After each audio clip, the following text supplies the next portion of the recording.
السلام علیکم ورحمۃ اللہ وبرکاتہ۔ میں امید کرتا ہوں کہ آپ خیریت سے ہوں گے، اور میں آپ کا شکر گزار ہوں کہ آپ نے میری ویڈیو دیکھنے کے لیے ٹائم نکالا ہے۔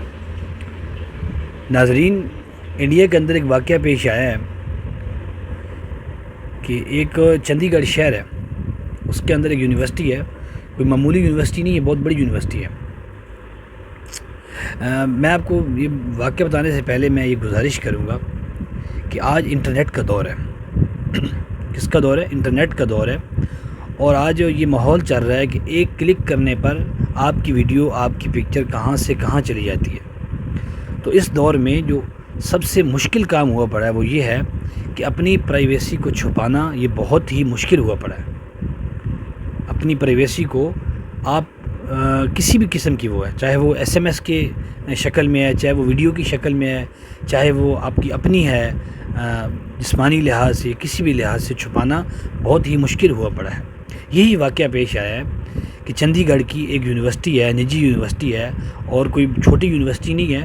وہ تقریباً رپورٹ کے مطابق، ہماری اطلاعات کے مطابق، اس یونیورسٹی کے اندر کم و بیش 35,000 کے قریب اسٹوڈنٹ جو ہے وہ تعلیم حاصل کر رہے ہیں، لڑکے۔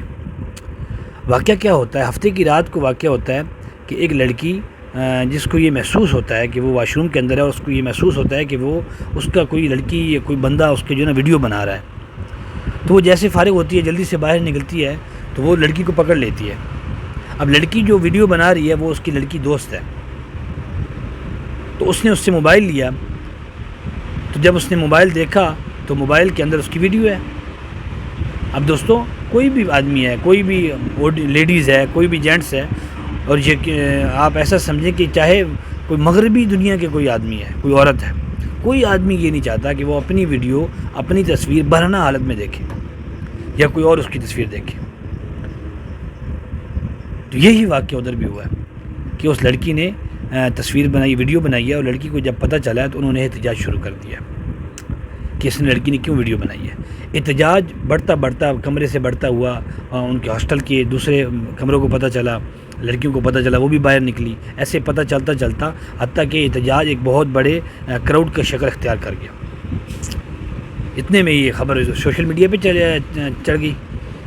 جب یہ خبر سوشل میڈیا پہ آئی تو جو یونیورسٹی انتظامیہ ہے انہوں نے اس خبر کی تردید کیا، اور انہوں نے کہا کہ یہ افواہ ہے، ایسی کوئی بات نہیں ہے، ایسا کچھ نہیں ہوا۔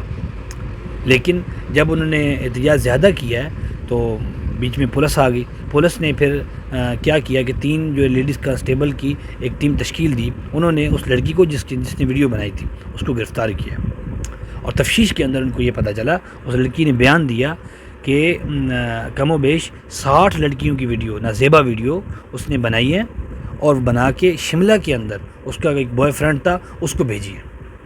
اب وہ آگے کیا کرتا تھا ویڈیو کے ساتھ یہ تو بعد میں پتہ چلے گا، پولیس تفتیش کر رہی ہے، تو اس کا پتہ چل جائے گا کہ وہ لڑکا ویڈیو کو کیا کرتا ہے۔ آج کل دور جیسا چل رہا ہے، آپ کو پتہ ہے کہ ایسی ویڈیو سیل ہوتی ہیں، لوگ لیتے ہیں اور آگے بیچتے ہیں، تو ان کے ساتھ بھی یہی معاملہ ہوا ہے۔ اب وہ لڑکیوں نے برداشت کچھ نے کر لی اس بات کو، اور کچھ سے برداشت نہیں ہوا۔ ان میں سے 8 لڑکیوں نے خودکشی کرنے کی کوشش کی ہے، اپنی جان ضائع کرنے کی کوشش کی ہے دوستو، صرف اس چیز کی وجہ سے کہ ان کی ویڈیو وائرل ہو گئی ہے، لوگوں نے دیکھ لیا ہے، تو یہ چیز ان سے برداشت نہیں ہوئی، تو انہوں نے خودکشی کرنے کی کوشش کی ہے، لیکن وہ بچ گئی ہیں۔ اس وقت وہ ہاسپٹل کے اندر ایڈمٹ ہے، اور ابھی فی الحال اس کا جو یونیورسٹی کا نظام ہے وہ بالکل درہم برہم ہوا پڑا ہے، اور لوگوں نے اپنی بچیوں کو وہاں سے نکال لیا ہے، اور ان کا یہ کہنا ہے کہ جب تک معاملات ٹھیک نہیں ہو جاتے ہم اپنی بچیوں کو وہاں پر واپس نہیں بھیجیں گے۔ تو دوستو، میری یہ گزارش ہے آپ سے کہ آپ جہاں بھی جائیں، کہیں ہوٹل میں جائیں، کسی جگہ پہ جائیں، چینج کریں کہیں، تو بہت محتاط ہو کر یہ کام کیا کریں، اور خاص طور پہ اپنے موبائل کے اندر ایسی چیزیں بالکل رکھنا بند کر دیں جو آپ کی پرائیویسی ہیں۔ ویڈیو دیکھنے کا شکریہ۔ اللہ نگہبان۔